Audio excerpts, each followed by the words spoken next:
ഇപ്പോൾ കേരളത്തിൽ പ്രതിപക്ഷ നേതാവ് വി ഡി സതീശനും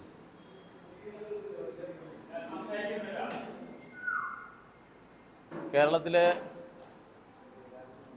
ഒരു കൂട്ടം കോൺഗ്രസ് നേതാക്കളും ഒരുമിച്ച് മുഖ്യമന്ത്രിക്ക് നേരെയും CPIM-ന് നേരെയും ആക്ഷേപങ്ങൾ ഇങ്ങനെ പറഞ്ഞുകൊണ്ടിരിക്കുകയാണ്. എല്ലാ കോൺഗ്രസ് നേതാക്കന്മാരും ഒരുമിച്ച് ഒരേ സ്വരത്തിൽ ഈ ആക്ഷേപങ്ങൾ ഉന്നയിക്കുന്നതിൽ സ്വാഭാവികമായിട്ടും ഒരു ഗൂഢാലോചന അതിൽ തന്നെയുണ്ട്. ഇപ്പോൾ കേരളത്തെ സംബന്ധിച്ചിടത്തോളം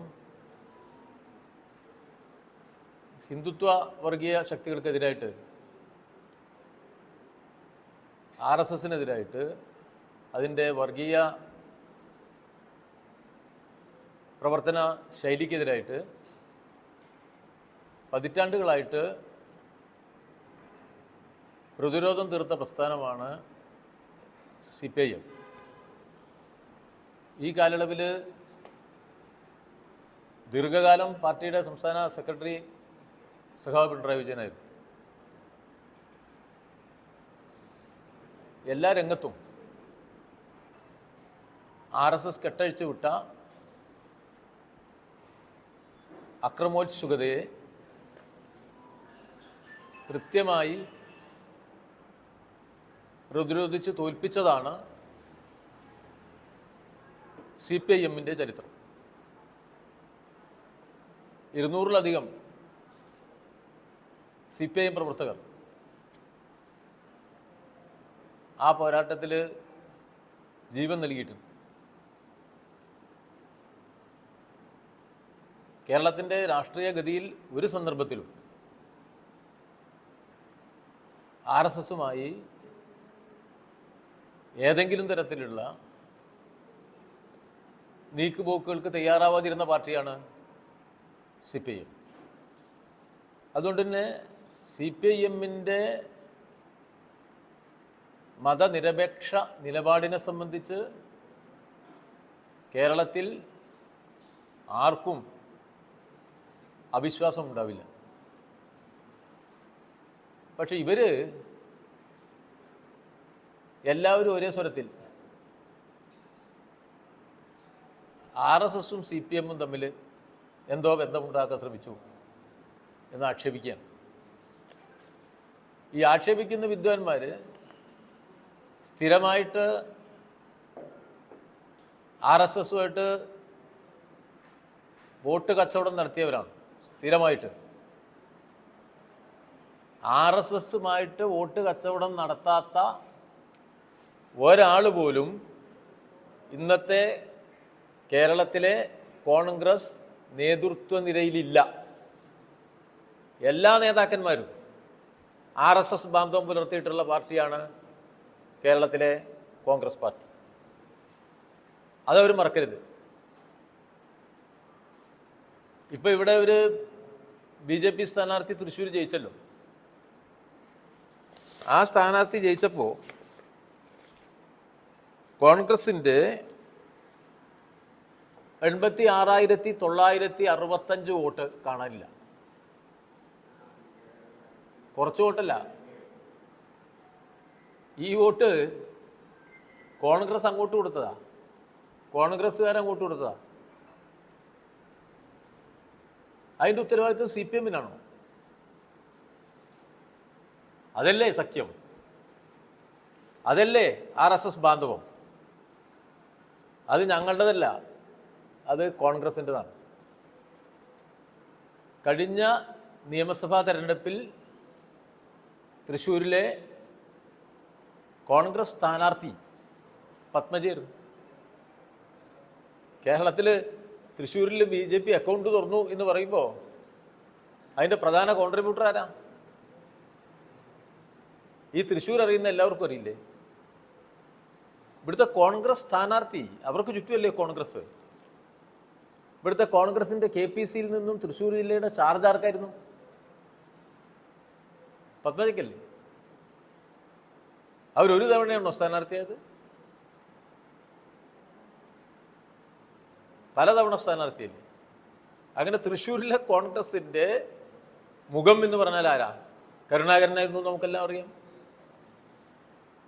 അദ്ദേഹത്തിന്റെ മക്കളാണ് മുരളിയും പത്മജിയും. അവരെല്ലാം ഇവിടെ മാറി മാറി മത്സരിച്ചുകൊണ്ടിരുന്നു. തെരഞ്ഞെടുപ്പിന് തൊട്ടു മുമ്പ് പത്മജയെ BJPക്ക് ദാനം ചെയ്താരാ? കേരളത്തിലെ കോൺഗ്രസ് അല്ലേ? AK ആന്റണിയുടെ മകൻ ഏത് പാർട്ടിയുടെ സ്ഥാനാർത്ഥിയായിട്ടാണ് മത്സരിച്ചേ? കോൺഗ്രസിന്റെ സ്ഥാനാർത്ഥിയായിട്ടല്ലേ? കേരളത്തിലെ എത്ര കോൺഗ്രസ് നേതാക്കന്മാരാണ് BJPയിലേക്ക് പോയത്? ഇന്ത്യയിലാകെ എത്ര കോൺഗ്രസ് നേതാക്കന്മാരാണ് BJPയിലേക്ക് പോയത്? അതൊക്കെ ചരിത്രത്തിന്റെ ഭാഗം, ഞാൻ അതിലേക്ക് പോകുന്നില്ല. ഈ തെരഞ്ഞെടുപ്പിന് തൊട്ടു മുമ്പ് BJPക്ക് ഇവിടെ അനുകൂലമായ പശ്ചാത്തലം ഉണ്ടാക്കിയ രണ്ട് ഘടകങ്ങളിൽ, ഒന്ന് പത്മജ അങ്ങോട്ട് പോയിരിക്കുന്നു, രണ്ട് ഞാൻ ഈ പറഞ്ഞ വോട്ടും അപ്പുറത്തേക്ക് കൊടുത്തിരിക്കുന്നു. ഇതെല്ലാം ചെയ്ത് BJPയെ ജയിപ്പിക്കാൻ സഹായകരമായ നിലപാട് ഈ ഒരു സന്ദർഭത്തിൽ മാത്രമല്ല, രാജഗോപാലിന്റെ തിരഞ്ഞെടുപ്പ് വിജയിച്ച സന്ദർഭത്തിലും അത് നമ്മൾ കണ്ടതാണ്. ദുർബലനായ സ്ഥാനാർത്ഥിയെ രാജഗോപാലിനെ നേരെ നിർത്തുക. പ്രധാനപ്പെട്ട രാഷ്ട്രീയ പാർട്ടികളുടെ ഒരു സ്ഥാനാർത്ഥി നിർത്തിയില്ല. കോൺഗ്രസിന്റെ സിറ്റിംഗ് സീറ്റായിരുന്നു, നിർത്തിയില്ല. എന്നിട്ട് പിന്നെ BJP വിജയിക്കുമെന്ന് ഉറപ്പാക്കുക. ആ പ്രവർത്തനം മുഴുവൻ നടത്തിയിട്ട് അതിൻ്റെ ആനുകൂല്യം പറ്റിയതിൻ്റെ ശേഷം ശരിയായ ഒരു രാഷ്ട്രീയ നിലപാടില്ല. CPIMന് നേരെ, അതിൻ്റെ നേതൃത്വത്തിന് നേരെ, സംസ്ഥാന മുഖ്യമന്ത്രിക്ക് നേരെ ആക്ഷേപം പറയാം, കളവുകൾ പ്രചരിപ്പിക്കുക. എന്തെല്ലാം കളവുകളാണ് പ്രചരിപ്പിച്ചുകൊണ്ടിരിക്കുന്നത്? വർഗീയതയോടുള്ള ഞങ്ങളുടെ സമീപനമാണോ കോൺഗ്രസിന്റെ സമീപനമാണോ നമ്മുടെ ജനങ്ങളുടെ മുന്നിലുള്ളത്? ഇപ്പോഴും മുസ്ലിം വർഗീയവാദത്തെ മുഴുവൻ സ്വന്തം കഷത്തിൽ വെച്ചിരിക്കുക സതീശൻ. എല്ലാ മുസ്ലിം മത വർഗീയവാദികളും മുസ്ലിം മതമൗലികതാവാദികളും സതീശന്റെ കക്ഷത്തിരിക്കുന്നുണ്ട്. അവരെ കക്ഷത്ത് വെച്ചിട്ട് അവിടെ ഈ ഗിരിപ്രഭാഷണം നടത്തുന്നത്. അപ്പൊ ഇത് മുഖ്യമന്ത്രിയെ ലക്ഷ്യം വെച്ചിട്ടുള്ള പല അപവാദ പ്രചരണങ്ങൾ തുടർച്ചയായിട്ട് അവർ നടത്തി പോരാറുണ്ട്. നേരത്തെ ലാവ്ലിന്റെ വിഷയത്തിൽ അത് നടത്തിയിരുന്നു.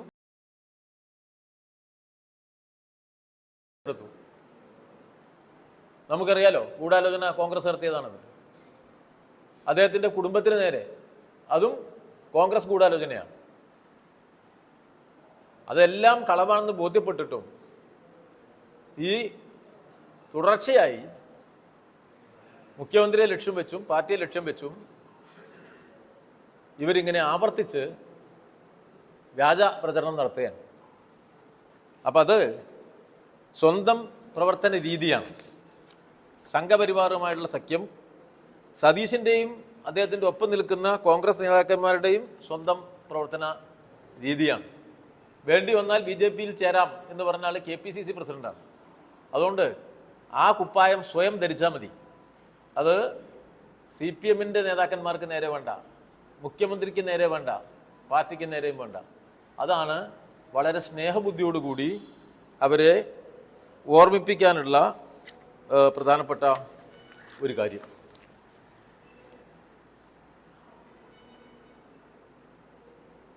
കേരളത്തെ സംബന്ധിച്ചിടത്തോളം ഇവിടുത്തെ സംസ്ഥാന ഗവൺമെൻറ്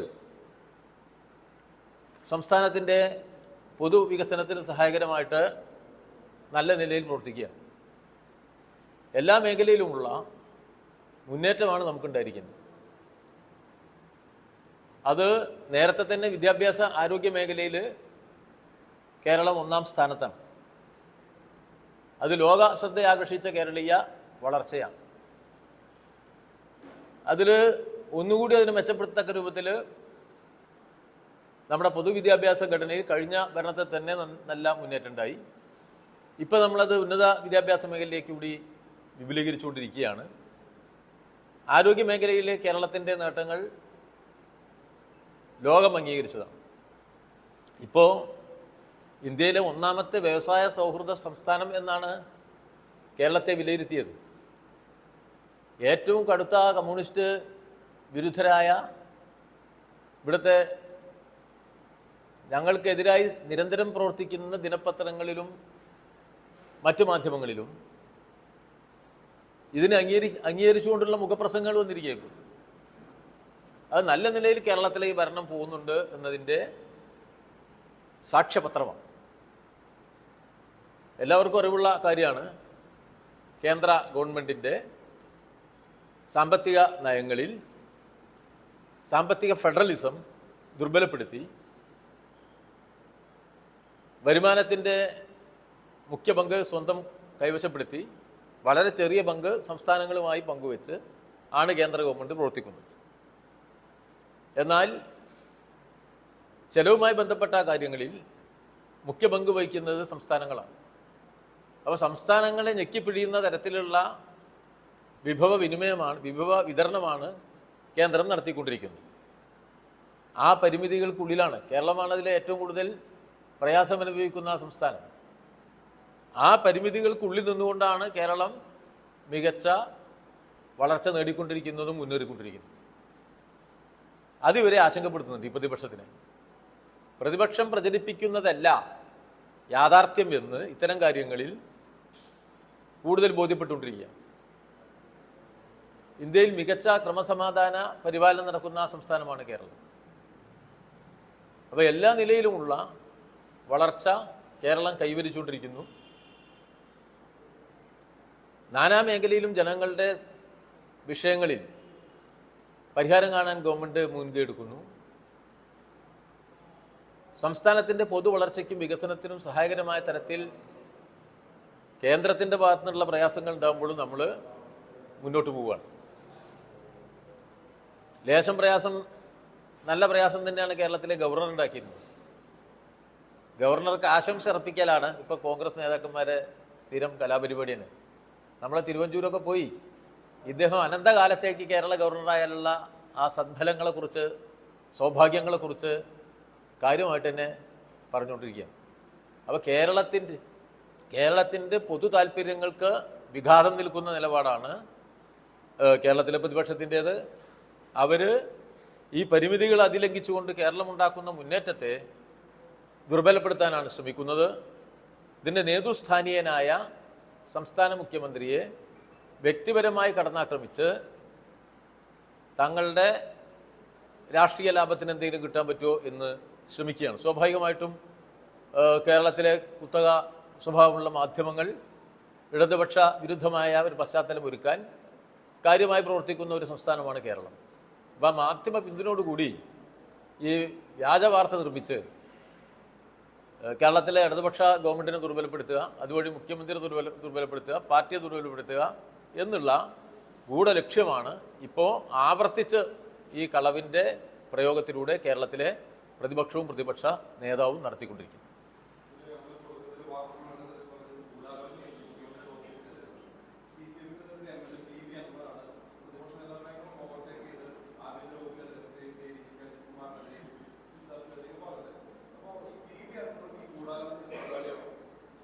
ഞാൻ പറഞ്ഞത് കേട്ടില്ല എന്നുണ്ട്.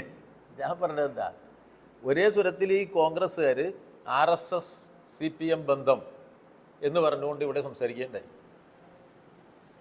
അങ്ങനെ ഒരു കാര്യം അൻവർ പറഞ്ഞിട്ട് ഞാൻ കേട്ടില്ല.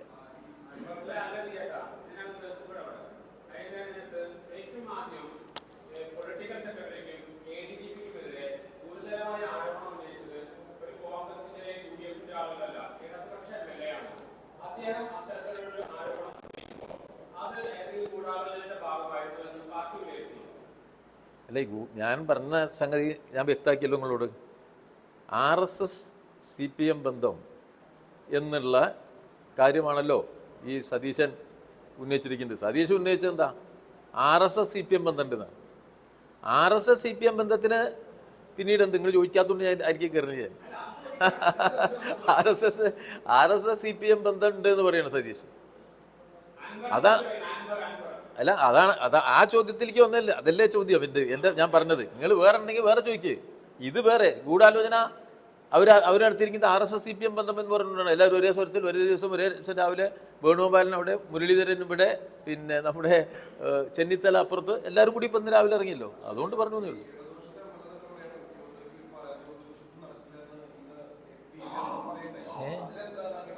എന്താണ്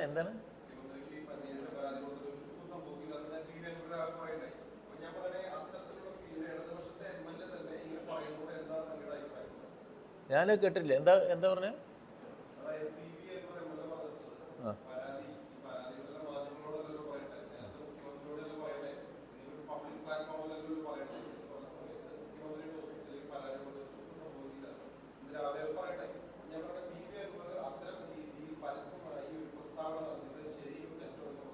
അല്ല, PV അൻവർ മുഖ്യമന്ത്രിയെ കണ്ട് വന്ന് നടത്തിയ പ്രസ്താവനയാണ് ഞാൻ കേട്ടത്. അതിൽ മുഖ്യമന്ത്രി നടപടി എടുക്കുമെന്ന് അദ്ദേഹം പറഞ്ഞിട്ടുണ്ടെന്നും പ്രതീക്ഷ ഉണ്ടെന്നുമാണ് ഞാൻ അദ്ദേഹത്തിൻ്റെ പ്രസ്താവനയായിട്ട് കേട്ടത്. അല്ലാതൊരു പ്രസ്താവന അദ്ദേഹം നടത്തിയതായിട്ട് എൻ്റെ അറിവിലില്ല.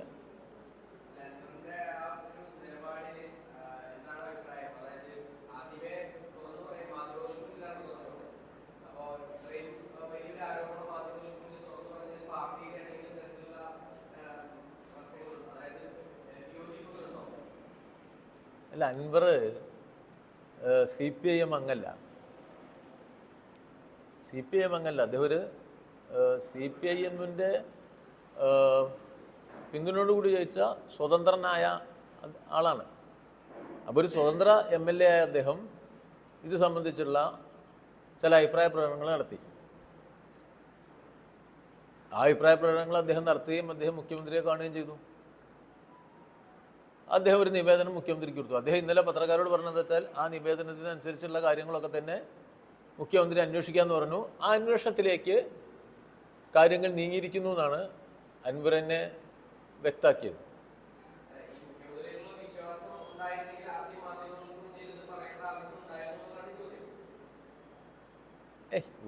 ഞാൻ പറഞ്ഞല്ലോ, ഞങ്ങളൊക്കെ ആണെങ്കിൽ ഞങ്ങൾക്ക് പാർട്ടി ഫോറത്തിൽ ഞങ്ങൾ ചർച്ച ചെയ്യും. സ്വാഭാവികമല്ലേ? അദ്ദേഹം പാർട്ടിയിലില്ലല്ലോ.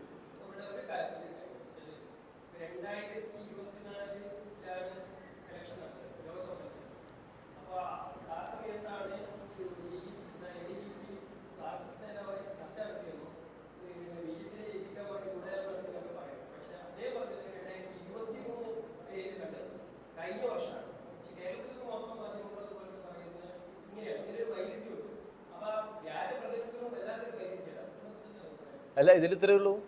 അത് തന്നെയാണ് ഇതിലെ ഏറ്റവും നിഗൂഢമായ കാര്യം.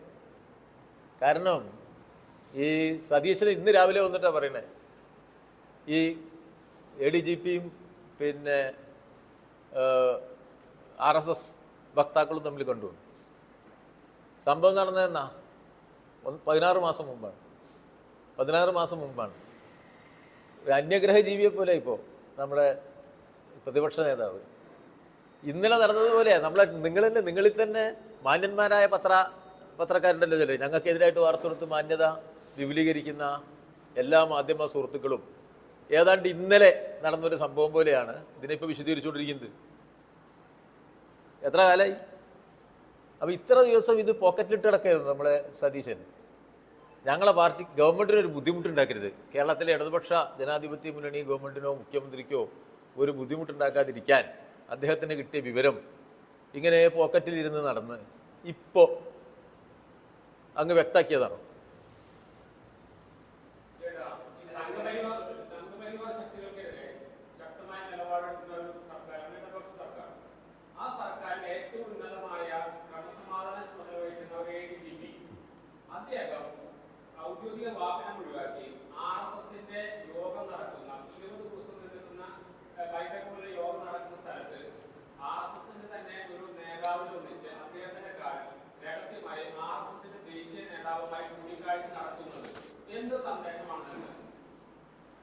അത് നിങ്ങൾ അദ്ദേഹത്തോട് ചോദിക്കണം, എന്ത് സന്ദേശമാണ്. അല്ല ഇടതുപക്ഷ ഗവൺമെൻറ് പിന്നെ പോലീസ് ഉദ്യോഗസ്ഥൻ എന്ന് പറഞ്ഞാൽ ഉദ്യോഗസ്ഥനാണ്. ഉദ്യോഗസ്ഥന്മാർ പല ആളുകളെയും കാണും. അതിപ്പോൾ ഉദ്യോഗസ്ഥന്മാരുടെ കാര്യമാണ്. അവരുടെ ക്രമസമാധാന ചുമതലയുള്ള പോലീസ് ഉദ്യോഗസ്ഥനാണ്. അദ്ദേഹം പലരെയും കണ്ടിട്ടുണ്ടാവും. അത് ഞങ്ങളെ സംബന്ധിച്ചിടത്തോളം ഞങ്ങളുടെ രാഷ്ട്രീയ കാര്യങ്ങൾക്ക്, അതല്ല ഞങ്ങളെ സംബന്ധിച്ച് ഞങ്ങളുടെ രാഷ്ട്രീയമായിട്ട് ബന്ധപ്പെട്ട കാര്യമല്ല അത്. CPM-ആയിട്ട് ബന്ധപ്പെട്ട രാഷ്ട്രീയമായിട്ട് CPM-ആയിട്ടോ ഗവൺമെൻറ്റായിട്ടോ ബന്ധപ്പെട്ട ഒരു കാര്യമല്ല.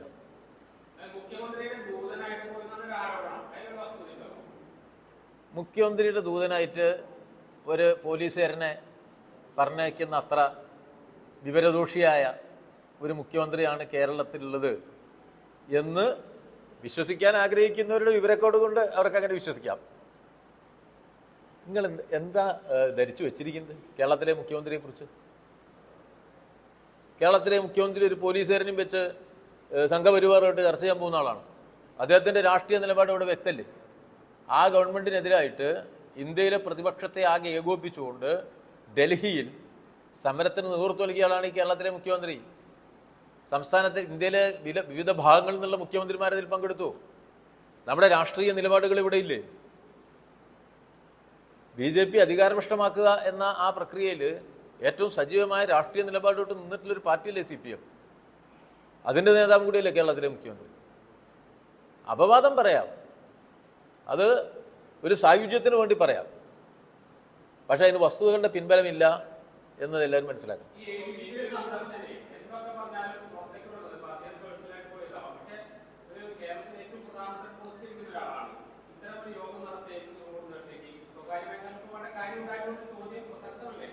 അല്ല, അതൊക്കെ എന്താ കരുതലേ, അത് ഇപ്പോൾ പിന്നെ ഈ നമുക്കതിൻ്റെ വിഷയങ്ങൾ അറിയില്ലല്ലോ. അയാൾ ക്രമസമാധാന പാലനത്തിൻ്റെ ഒരു ADGP-യാണ്. ഏത് തരത്തിലാണ് അയാൾ പോയത് കണ്ടതെന്നൊന്നും നമുക്കറിയില്ല. നമുക്കറിയാത്തൊരു കാര്യത്തിന് രാഷ്ട്രീയ നിറം നൽകിയിട്ട് ഒരു ഉത്തരവോ മറ്റൊരു തരത്തിലൊരു ഉത്തരവ് പറയാൻ കഴിയില്ല. ഗവൺമെൻറ്റിൻ്റെ ഭാഗമില്ല അത്തരം കാര്യങ്ങൾ. ഗവൺമെൻറ് അത് പരിശോധിക്കായിരിക്കും എന്നല്ലാതെ മറ്റൊരു തരത്തിൽ നമ്മളതിനെ വ്യാഖ്യാനിക്കുന്നത് അത് ഒരു എല്ലാത്തിനെയും പിടിച്ചിട്ട് പിന്നെ ഗവൺമെൻറ്റിനെതിരാക്കുക, അതിപ്പോൾ ഒരു കലാപരിപാടി ആയിരിക്കാം.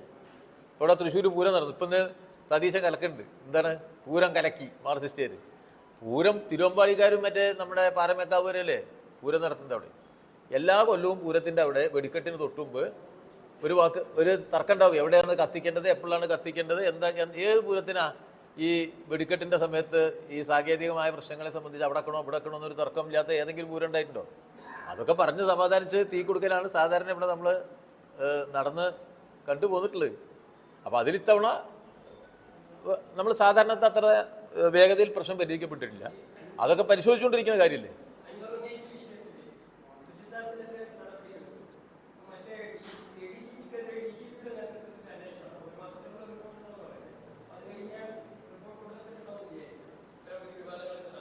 അല്ല, ഈ കേരളത്തിലെ ഇടതുപക്ഷ ഗവൺമെൻറ്റിൻ്റെ പ്രത്യേകത, ഇപ്പോൾ പോലീസ് സേനയുടെ ഞാൻ നേരത്തെ പറഞ്ഞു ഏറ്റവും മികച്ച ക്രമസമാധാന പരിപാലനമാണ് കേരളത്തിലുള്ളത്. ഇപ്പോൾ മുഖ്യമന്ത്രി ഇത്തവണത്തെ പോലീസ് അസോസിയേഷൻ സമ്മേളനത്തിൽ ഇപ്പോൾ 4 ദിവസം മുമ്പ് ഒരു പ്രസംഗം നടത്തിയിരുന്നു. അതിൽ മുഖ്യമന്ത്രി പറയുന്നുണ്ട് കൃത്യമായിട്ട്, തെറ്റായ നിലയിൽ പ്രവർത്തിക്കുന്ന ആളുകൾ സേനയിലുണ്ടെങ്കിൽ ചിലരുണ്ട്, കൃത്യമായും വേഗതയിലും നടപടിയെടുക്കും. അത്തരം കാര്യങ്ങളിൽ ഏറ്റവും വേഗതയിൽ നടപടി എടുത്തിട്ടുള്ളതാണ് കേരളത്തിലെ ഇടതുപക്ഷ ജനാധിപത്യ മുന്നണി ഗവൺമെൻറ്. അത്തരം പോലീസുകാർക്കെതിരായിട്ട് ഏറ്റവും കൂടുതൽ പോലീസുകാർക്കെതിരായിട്ട് നടപടി എടുത്തിട്ടുള്ള ഗവൺമെൻറ്റാണ് കേരളത്തിലെ ഇടതുപക്ഷ ജനാധിപത്യ മുന്നണി ഗവൺമെൻറ്. സ്വാഭാവികമായിട്ടും ആക്ഷേപം വന്നാൽ, ഇപ്പോൾ കേരളത്തിൽ ഇത്തരം ഒരു ആക്ഷേപം ഉന്നയിച്ചപ്പോൾ കേരളത്തിലെ DGP തന്നെ ഒരു ടീം, പിന്നിപ്പോൾ അതിനേക്കാൾ വലിയൊരു ഉദ്യോഗസ്ഥനെ അന്വേഷിക്കാൻ കേരളത്തിലില്ല. അപ്പോൾ ഏറ്റവും ഉന്നതനായ പോലീസ് ഉദ്യോഗസ്ഥൻ്റെ നേതൃത്വത്തിൽ ഏറ്റവും വേഗതയിൽ നടപടികൾ സ്വീകരിക്കുന്നതാണ് കേരളത്തിൻ്റെ പൊതുരീതി. ആ രീതിയിൽ തന്നെയാണ് ഈ വിഷയങ്ങളിലെല്ലാം നമ്മുടെ ഗവൺമെൻറ്റിൻ്റെ ഭാഗത്തുനിന്നുള്ള സമീപനം ഉണ്ടാകാൻ പോകുന്നത്. അതിൽ യാതൊരു സംശയം ഉണ്ടാവരുത്. ഏത് ഇത്തരം വിഷയങ്ങളിലും വളരെ സുതാര്യമാണ്, വളരെ വേഗതയുള്ളതാണ്, കൃത്യതയുള്ളതാണ്, ഒരു കുറ്റവാളിക്കും സംരക്ഷണം നൽകാത്തതുമാണ് കേരളത്തിലെ ഇടതുപക്ഷ ജനാധിപത്യ മുന്നണി ഗവൺമെൻറ്റിൻ്റെയും വിശേഷിച്ച് മുഖ്യമന്ത്രിയുടെയും നിലപാട്.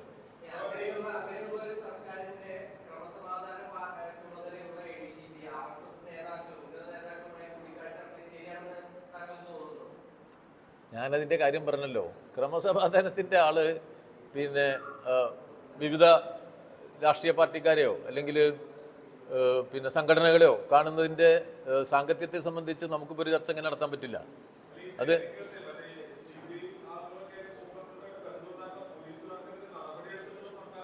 അതെ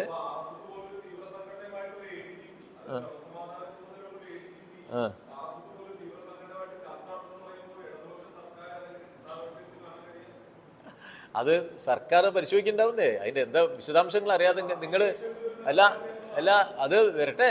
ഗവൺമെന്റിന്റെ മുന്നിൽ ഒരു വിഷയം വരുമ്പോൾ അവരെ നോക്കിക്കോളും.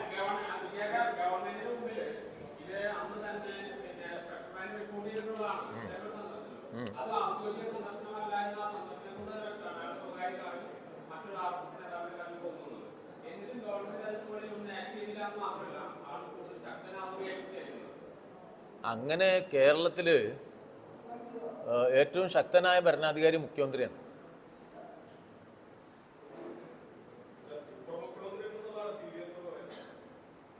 അത് എനിക്കറിയില്ല.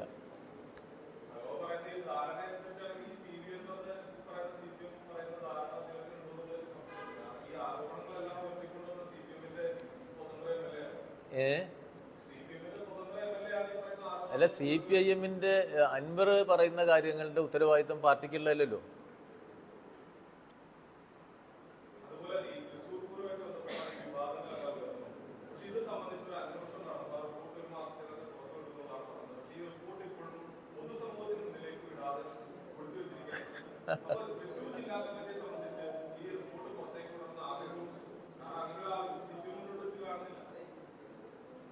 പൂരത്തിനെ സംബന്ധിച്ചിടത്തോളം അതിന് നേതൃത്വം നൽകിയ പോലീസ് ഉദ്യോഗസ്ഥനെ സ്ഥലം മാറ്റിയില്ല ഇവിടെ. അത് നടപടിയല്ലേ? നടപടി ഇപ്പോ അത് നടപടിയല്ലേ?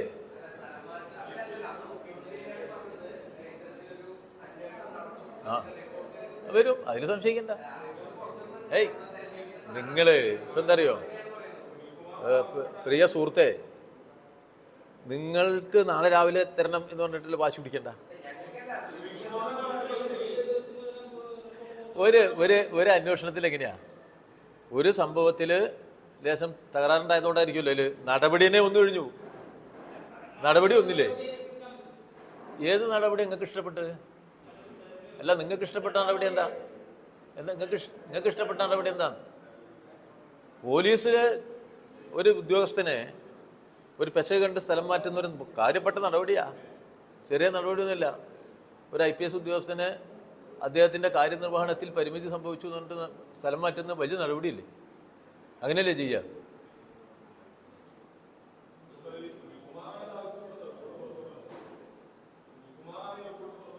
അല്ല, റിപ്പോർട്ട് ഗവൺമെന്റ് അതൊക്കെ സംബന്ധിച്ച് ഉചിതമായ നടപടി സ്വീകരിക്കും. അതിലാരും വിഷമിക്കേണ്ട കാര്യമില്ല. കൃത്യമായ ഉചിത നടപടികൾ ഇക്കാര്യങ്ങളിലുണ്ടാവും.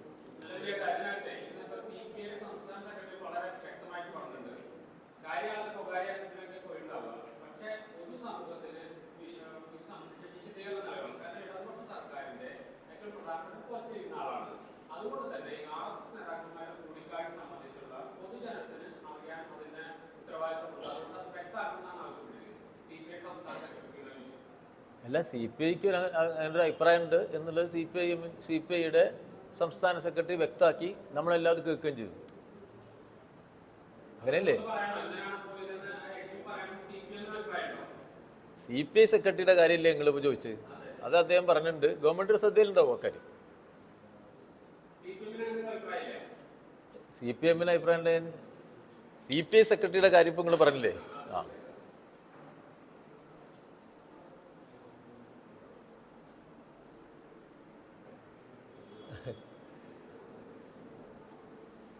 നമുക്ക് മതിയാക്കാലോ അല്ലേ? അപ്പൊ ഇതിൽ കൂട്ടത്തില് നമ്മുടെ മാധ്യമ സുഹൃത്തുക്കളിൽ ചിലർ, അതിലെ പല സ്ഥാപിത താല്പര്യക്കാരുണ്ട്, പല സ്ഥാപിത താല്പര്യമുണ്ട്. പിന്നെ ഞാൻ നോക്കുമ്പോൾ ഈ